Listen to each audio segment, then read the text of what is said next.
Hi అండి. ఈరోజు సింపుల్గా వెజిటబుల్ రైస్ చూపిస్తున్నాను చూడండి.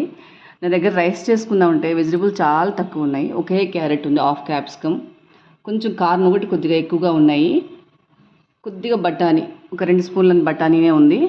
సరే వీటితోనే ట్రై చేద్దామని చెప్పేసి చేశాను. ముందుగా ఇవి స్టీమ్ చేసుకున్నాను, ఇవన్నీ స్టీమ్ బాయిల్ చేశాను.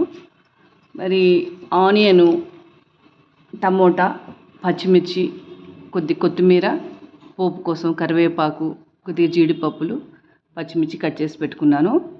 వీటితో నేను ఈరోజు వెజిటబుల్ రైస్ చేస్తున్నాను. చాలా బాగుంటుందండి. ఒకసారి ఇలా ట్రై చేసి చూడండి, చాలా బాగుంటుంది.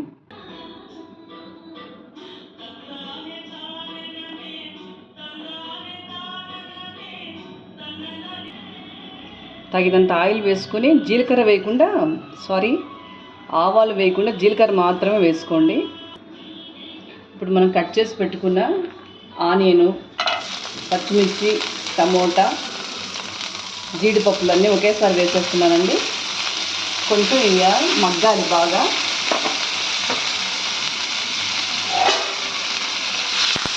ఆయిల్లో ఫ్రై అయిన తర్వాత మెత్తగా ఫ్రై అవ్వాలి.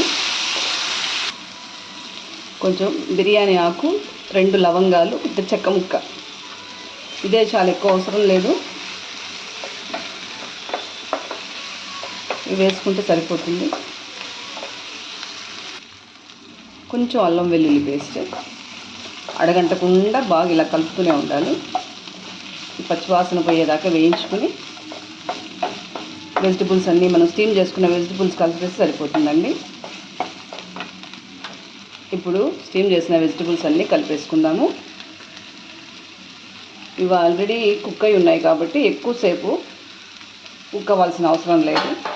ఒక 2 నిమిషాలు బాగా ఉప్పు, కాస్త ఈ అల్లం వెల్లుల్లి పేస్టు ఇవన్నీ పట్టుకునేదాకా కొంచెం కుక్ అనిద్దాం.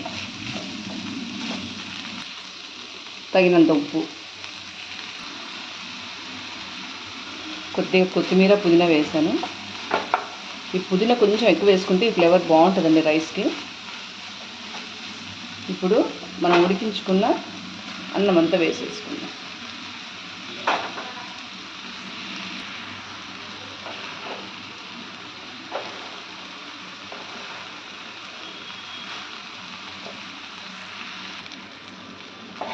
కలుపుతుంటే మంచి స్మెల్ వస్తుందండి. ఈజీ డిష్ అన్నమాట. చిన్నపిల్లలు కూడా ఇష్టంగా తింటారు.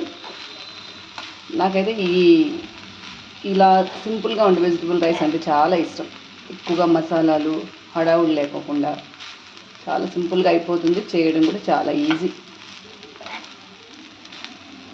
ఎంతో ఇష్టమైన, రుచిగా ఉండే, నాకు ఇష్టం అండి మెయిన్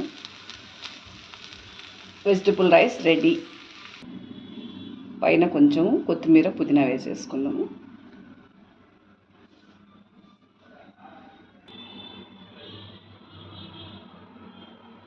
ఆహా, ఎంత కలర్ఫుల్గా ఉందో చూసారా.